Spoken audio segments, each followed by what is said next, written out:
मोडणीम येथे ग्रामप्रदक्षिणाने वैष्णव मेळाव्याची सांगता.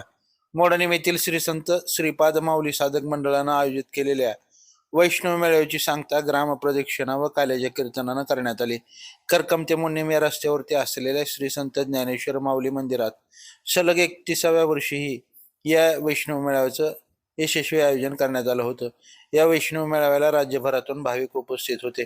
राष्ट्रसंत सच्चिदानंद सद्गुरू संत श्रीपाद बाबा यांच्या आशीर्वादानं व ब्रह्ममूर्ती गुरुवर्य चंद्रहार जाधव महाराजांच्या मार्गदर्शनाखाली हा वैष्णव मेळावा संपन्न झाला. तर आषाढी एकादशी दिवशी सायंकाळी 6 ते 8 हरिपाठ व रात्री 8 ते 10 जळगावचे हरिभक्त पारायण महेश पाटील यांचे हरिकीर्तन संपन्न झालं. तर रविवारी सकाळी 10 वाजता दीपप्रज्वलन, संत प्रतिमा, मालिका पूजन, ग्रंथ व साहित्य पूजनाने या मेळाव्याची सुरुवात करण्यात आली. या मेळाव्याला हरिभक्त पारायण ब्रह्ममूर्ती चंद्रहार जाधव बाबा यांचे उद्घाटनपर कीर्तन झालं. त्यानंतर हरिभक्त पारायण जळगावच्या धनुश्रीताई शिंदे यांचं चक्री कीर्तन, हरिपाठ व अहिल्यानगरचे हरिभक्त पारायण नामदेव आप्पा बिलाडे यांचं हरिकीर्तन संपन्न झालं. त्यानंतर 27 जुलैला सकाळी चिंतन शिबिर व गावातून दिंडी सोहळा आणि श्रीगोंदा पेडगावचे हरिभक्त पारायण विजयाताई पंडित यांच्या काल्याचं कीर्तन होऊन महाप्रसादानंतर मेळाव्याची सांगता करण्यात आली. या वैष्णव मेळाव्यास आळंदीचे हरिभक्त पारायण ज्ञानेश्वर लंगोटे, पुण्याचे हरिभक्त पारायण बालाजी महाराज मेटे, हरिभक्त पारायण बबन महाराज बांगेरे, हरिभक्त पारायण सचिन महाराज जाधव, हरिभक्त पारायण पोपट गिड्डे, हरिभक्त पारायण नितीन महाराज बुधवतराव, रणजित सुरवसे, किरणताई सुरवसे, श्रद्धाताई लांडे, नम्रता वन्ने, यशस्वी लादे, आर्या लादे, समृद्धीताई लादे, कल्याणी लादे, शिवाजी सितारे, हनुमंत पाटील, मोहन चोपडे, सोमनाथ माळी, अमोल कुंभार यांच्यासह अनेकांचं सहकार्य लाभलं. ताज्या अपडेट्ससाठी लाईव्ह महाराष्ट्र झोन न्यूजच्या यूट्यूब चॅनलला सबस्क्राईब करा, तसेच बेल आयकॉनवरती क्लिक करा. ती तिथं पंढरपुरात गेली, त्याच्यात तेवढा त्या वारीत आनंद मिळतो. पण तिथे टेकलं तर तिथे टेकली, चंद्रबाकी स्नान केलं, काय केलं, असं भंबकल्यावर कुठे काय देव बी माहित नाही, धर्म बी माहित नाही, तो श्रद्धा बाकी खूप मोठी श्रद्धा.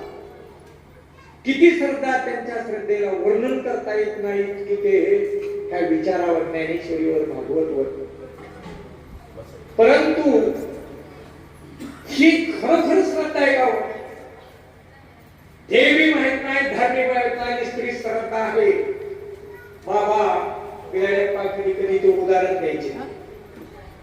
3 पत्त्यामध्ये अंडीतला खेळ असतो. अंडीतला पान अशी झाकलेली असते, ती तिघाच्या समोर बी टाकलेली असते ती, आणि गुली चालू असते. 10, 20, 50, 100, 1000, 2000 चालू असते. पण पानं बघितलेली चालतात चालू. आज त्याला काय म्हणतात? हा अंडीतला खेळ म्हणतात.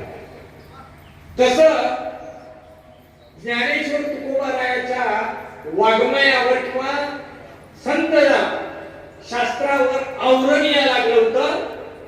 म्हणून सच्चिदानंद श्रीपाद बाबाचा अवतार गोदीला झाला.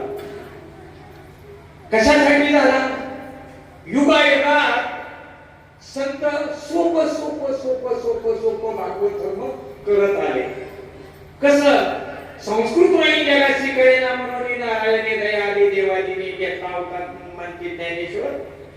ज्ञानेश्वराने केली से मराठी गीतेत. म्हणजे गीतेतलं सगळं तत्वज्ञान जसंच्या तसं ज्ञानेश्वरीत काढलं ज्ञानेश्वराने. गीतेतलं थोडं सुद्धा ज्ञानेश्वरीत सांगायचं ठेवलं नाही. परंतु जो विषय सगळा गीतेतला ज्ञानेश्वराला, पण ज्ञानेश्वरीतला जर विषय गीतेत तपासायचा म्हणलं नाही.